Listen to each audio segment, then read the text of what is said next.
Good morning students. ਬੇਟਾ ਅੱਜ ਦਾ ਜਿਹੜਾ ਟੌਪਿਕ ਹੈ ਸਾਡਾ ਉਹ ਹੈ application of law of conservation of angular momentum. ਇਹਦੀ ਫਸਟ ਐਪਲੀਕੇਸ਼ਨ ਹੈ deduction of Kepler's second law of planetary motion. ਅੱਛਾ, ਡਾਇਆਗ੍ਰਾਮ 'ਚ ਤੁਸੀਂ ਦੇਖ ਰਹੇ ਹੋ ਕਿ ਕੋਈ ਵੀ ਪਲੈਨਟ ਹੈ ਜਿਹੜਾ ਸਨ ਦੇ ਅਰਾਊਂਡ ਐਲਿਪਟੀਕਲ ਔਰਬਿਟ ਵਿੱਚ ਇਹ ਰਿਵੋਲਵ ਕਰ ਰਿਹਾ ਹੈ।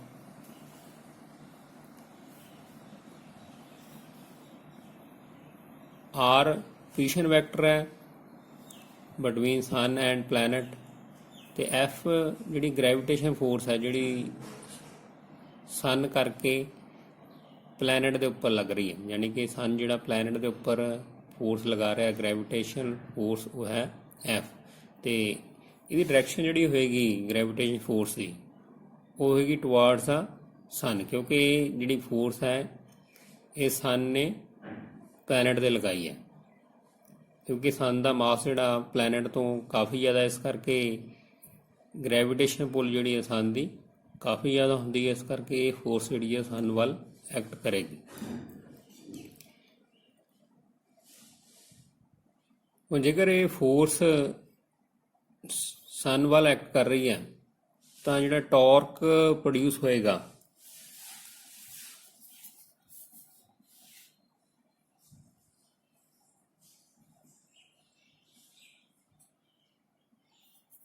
टॉर्क साढ़े को आएगा,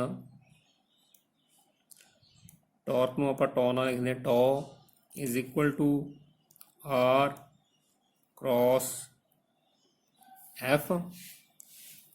हुण देखो डायग्राम च आर तो एफ, आर पोजिशन वैक्टर की डायरैक्शन इधर है तो ग्रैविटेशन फोर्स की डायरैक्शन इधर है, दोवें पैरल है पर ऑपोजिट डायरैक्शन च हैगे आ, तो इन्होंने विचकार जो एंगल है वो आ जाएगा 180। तो दो जोड़े वैक्टर होंगे हैं उन्हों क्रॉस प्रोडक्ट आप पढ़ चुके हैं कि ए क्रॉस बी जोड़ा वो ए बी साइन थीटा होंगे। ये फार्मूला आप इत्थे यूज़ करांगे। देखो दो वैक्टर आ गए आर क्रॉस एफ, तो इन्हों आप लिख सकते हैं r F sine 180 degree. Sine 180 जोड़ा ये वैल्यू होंगी 0, तो टॉर्क साढ़े को आ गया आर एफ इंटू 0, तो टॉर्क जी साढ़े को 0 आ गई। हुण असीं जानते हैं वी नो दैट टॉर्क तो एंगूलर मोमेंटम में जिहड़ा रिलेशन होंदा है, torque is equal to rate of change of angular momentum.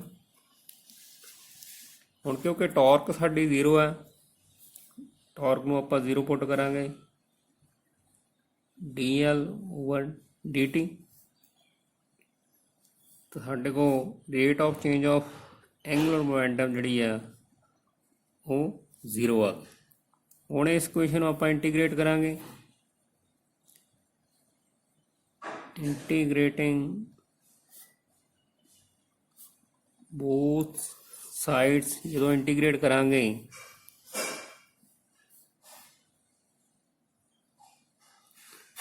D L over D T इहदा integration is equal to 0 integration, जो इंटीग्रेट करांगे साडे को एंगूलर मोमेंटम एल आ जाएगा, तो 0 का इंटीग्रेशन ਉਹਦਾ कॉन्सटेंट।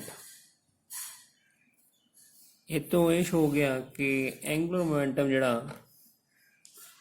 वो प्लैनट का वो कॉन्सटेंट रहेगा। हुण एक रिलेशन आप होर कीता सीगा, also angular momentum L is equal to 2m into delta A over delta t, delta A over delta t this is equal to L over 2m। हुण क्योंकि एल साडा कॉन्सटेंट है, इहनूं आपां कॉन्सटेंट पुट करांगे, put L vector is constant तो delta A over delta t जिहड़ा ये आ गया साडे को कॉन्सटेंट ओवर 2m। ਹੁਣ कॉन्सटेंट ਨੂੰ जिन्ना मर्जी डिवाइड कर लो आंसर ਜਿਹੜਾ ਉਹ कॉन्सटेंट ही ਹੁੰਦਾ है। तो इतों ये शो हो गया कि delta A over delta T ਜਿਹੜਾ है ਸਾਡੇ को ये कॉन्सटेंट आ गया। एरिया ओवर टाइम ਇਹਨੂੰ ਆਪਾਂ ਕਹਿੰਦੇ एरियल वेलोसिटी। तो इतों ये शो हो गया कि एरियल वेलोसिटी ऑफ प्लैनेट जिहड़ी है वो कॉन्सटेंट है। तो areal velocity of planet constant है। तो ये जिहड़ा कैपलर सैकेंड लॉ च आपां पढ़िया, this is Kepler's second law of planetary motion. ठीक है, तो law of conservation of angular momentum तो आप Kepler second law of planetary motion आप ड्राइव कर लिया। ये सी first application deduction of Kepler second law of planetary motion. तो इस तो बाद जी नैक्सट आप एप्लीकेशन करनी है वो है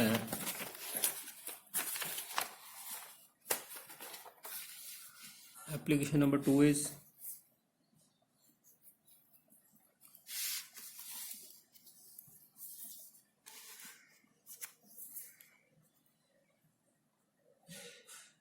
variation of linear speed of planet in its orbit।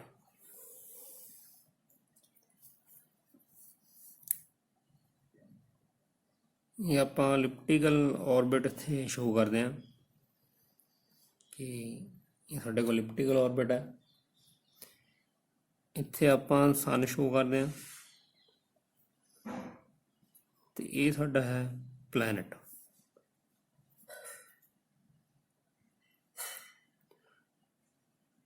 ये distance between sun and planet है। जदों प्लैनेट इस पोजीशन ते होएगा तो डिस्टेंस जिहड़ी आ वो मैक्सीमम होएगी, जदों इस पोजीशन ते होएगा तो डिस्टेंस जिहड़ी है ये मिनिमम होएगी।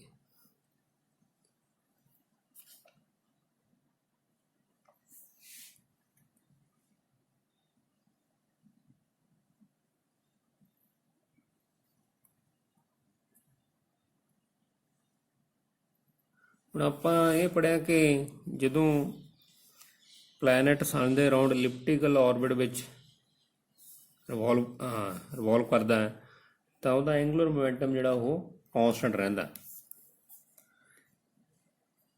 ਐਂਗੂਲਰ ਮੋਮੈਂਟਮ ਆਫ ਪਲੈਨਟ ਜਿਹੜਾ ਇਹ ਕੌਂਸਟੈਂਟ ਰਹੇਗਾ। ਜੇ ਇਹ ਕੌਂਸਟੈਂਟ ਹੈ ਤਾਂ ਐਂਗੂਲਰ ਮੋਮੈਂਟਮ ਦਾ ਜਿਹੜਾ formula r cross p, r cross p का मतलब है डिस्टेंस इनटू लीनियर मोमेंटम। ये एंगुलर मोमेंटम लिए आप रिलेशन पहले पढ़िया। ये आ गया साढ़े को कॉन्स्टेंट आर क्रॉस जिहड़ा लीनियर मोमेंटम का वो होंदा मास इनटू वेलोसिटी। ये भी साढ़े को कॉन्स्टेंट आ गया, यानी कि ये जिहड़ा प्रोडक्ट है एम वी आर साढ़े को ये आ गया कॉन्स्टेंट। हुण देखो ये प्रोडक्ट उदों ही कॉन्स्टेंट रहेगा जेकर आर इनक्रीज कर रहा तो वेलोसिटी जिहड़ी है उन्होंने डिक्रीज करना पैना, तां ही ये प्रोडक्ट जिहड़ा कॉन्स्टेंट रह सकदा। मतलब जे डिस्टेंस बढ़दी है तो वेलोसिटी जिहड़ी है वो घटनी चाहिए है। हुण देखो जेकर डिस्टेंस इत्थे ज़्यादा है, इत्थे मान लो ये आप प्लैनेट शो किया कि जेकर प्लैनेट इस पोजीशन ते है डिस्टेंस मैक्सिमम है तो इस रिलेशन के अकॉर्डिंग जे आर डिक्रीज़ कर रही तो वेलोसिटी ਨੂੰ डिक्रीज़ करना पैना ਤਾਂ ਹੀ ਇਹਨਾਂ ਤਿੰਨਾਂ ਦਾ ਪ੍ਰੋਡਕਟ ਜਿਹੜਾ ਉਹ ਕੌਂਸਟੈਂਟ ਰਹੇਗਾ ਕਿਉਂਕਿ ਮਾਸ ਤਾਂ ਕੌਂਸਟੈਂਟ ਰਹਿੰਦਾ ਇਹਨੂੰ ਆਪਾਂ ਚੇਂਜ ਨਹੀਂ ਕਰ ਸਕਦੇ। तो जेकर डिस्टेंस इतने मैक्सिमम है तो वेलोसिटी जी है वो मिनीमम चाहिए है। और जेकर प्लैनेट इस पोजीशन ते है इतने डिस्टेंस साढ़े को डिक्रीज़ कर गई यानी कि आर डिक्रीज़ हो गया तो वी जी है उन्होंने इंक्रीज़ होना पैना तो वेलोसिटी जी है इतने वो हैगी मैक्सिमम। सो इतों ये शो हो गया कि जो प्लैनेट सन तो मैक्सिमम डिस्टेंस है वो वेलोसिटी लीनियर वेलोसिटी जी है वो वेरी करती है, लीनियर वेलोसिटी जी है वो घट जाएगी। और जो प्लैनेट सन के क्लोज है या मिनीमम डिस्टेंस है वो लीनियर वेलोसिटी जी बढ़ जाती है, वो वध तो वध रहेगी। थर्ड आप एप्लीकेशन करनी है the speed of a satellite at apogee and perigee।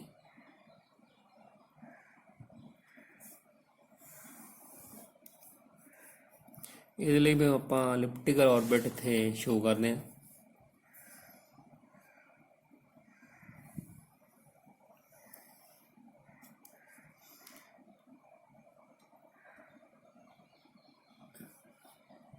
ये आप इतने अर्थ शो करती तो ये साढ़े को है इतने सैटेलाइट, इनू आप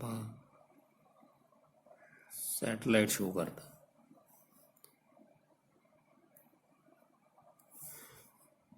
इनू आप इतने पॉइंट ए शो करता, इतने बी शो करता। और देखो जो सैटेलाइट अर्थ तो इस पोजीशन ते है ए पोजीशन ते है इत्थे डिस्टेंस जी है वो मैक्सिमम है तो आर जी है इत्थे वो साढ़े को है मैक्सिमम। तो जो सैटेलाइट बी पॉइंट ते आ गया तो आर जी है वो है मिनीमम।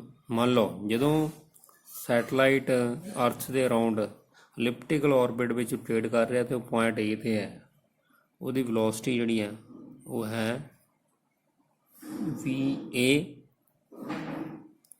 तो जो बी पॉइंट ते है तो यदी वेलोसिटी है वी बी।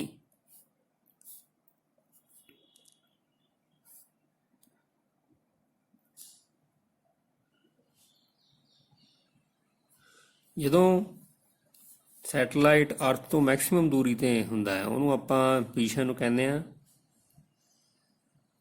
एपोजी। और जो सैटेलाइट मिनीमम डिस्टेंस होंगे उन्होंने कहते पैरीगी। पैरीगी मान लो ये जी इतने ए पॉइंट है शो कर रहे हैं एपोजी नूं क्योंकि ये डिस्टेंस जी है वो मैक्सिमम है और जी मिनीमम डिस्टेंस बी पॉइंट से है वो है पैरीगी।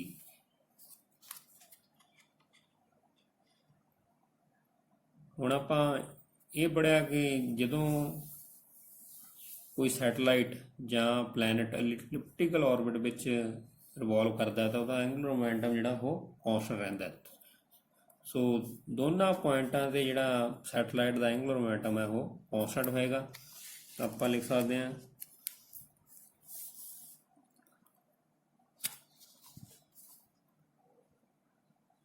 Angular momentum of satellite at point E this is equal to angular momentum of satellite at point B। ਹੁਣ एंगुलर मोमेंटम जो पॉइंट ए ते आएगा वो आएगा आर ए यानी कि डिस्टेंस जी है अर्थ ते सैटेलाइट दी है आर ए। इनू आर मैक्स भी लिखे हैं r A into linear momentum जोड़ा होएगा PA, क्योंकि एंगुलर मोमेंटम तो लीनियर मोमेंटम रिलेशन जोड़ा ये है कि R क्रॉस P दे हुंदा। इस तरह angular momentum of satellite at point B आएगा RB इंटू PB। ਹੁਣ RA यानी कि distance of point A from earth, इनू ਆਪਾਂ R मैक्स लिखिया सीगा इंटू PA लीनियर मोमेंटम जो मास इंटू वेलोसिटी होंगे, mass into velocity of satellite at point A वो सी VA, इन्हों आप इतने कैपिटल शो करा। RB ये डिस्टेंस मिनिमम डिस्टेंस है, R minimum into mass into velocity of satellite at point P। ਹੁਣ क्योंकि मास ਜਿਹੜਾ ਇਹ ਕੌਂਸਟੈਂਟ ਹੈ, ਇਹਨੂੰ ਆਪਾਂ ਕੈਂਸਲ ਕਰ ਸਕਦੇ ਹਾਂ, ਤੇ VB ਉੱਧਰ ਜਾ ਕੇ ਡਿਵਾਈਡ ਹੋ ਜਾਏਗਾ,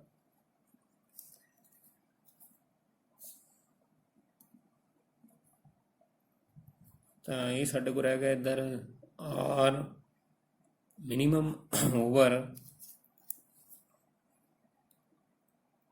R मैक्सीमम, ਜਾਂ ਲਿਖ ਸਕਦੇ ਹਾਂ ਕਿ VA ਓਵਰ VB ਜਿਹੜਾ R ਮਿਨੀਮਮ ਆਪਾਂ ਸ਼ੋ ਕੀਤਾ ਸੀਗਾ RB ਦੇ ਲਈ, ਤੇ R ਮੈਕਸੀਮਮ ਸ਼ੋ ਕੀਤਾ ਸੀਗਾ RE ਦੇ ਲਈ। ਹੁਣ ਦੇਖੋ ਇੱਥੋਂ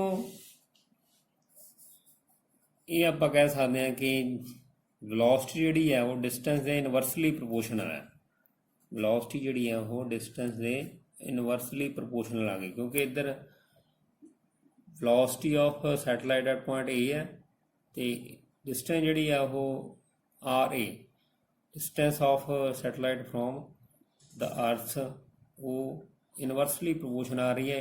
इट मीन दैट जो डिस्टेंस वधेगी तो वेलोसिटी जिहड़ी है वो या स्पीड है वो घटेगी।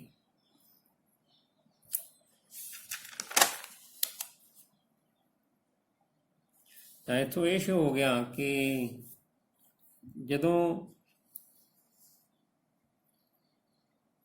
सैटेलाइट जिहड़ा अर्थ तो पैरीगी स्टेट से है, यानी कि डिस्टेंस उसकी मिनीमम है, तो उसकी वेलोसिटी जिहड़ी है वो ग्रेटर होएगी। Therefore speed of satellite eight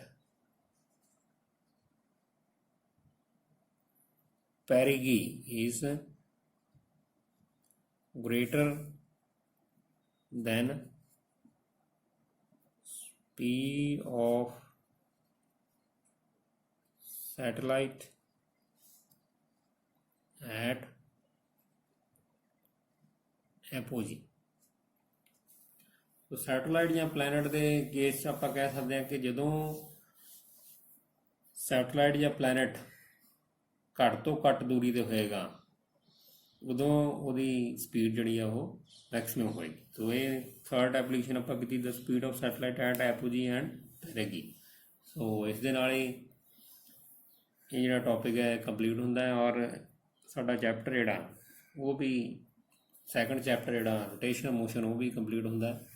इस तो बाद थर्ड जिहड़ा चैप्टर साडा मूवमेंट ऑफ इनर्शिया उहनूं भी आपां नैक्सट टाइम आपां डिस्कस करांगे। Till then have a nice day, thank you.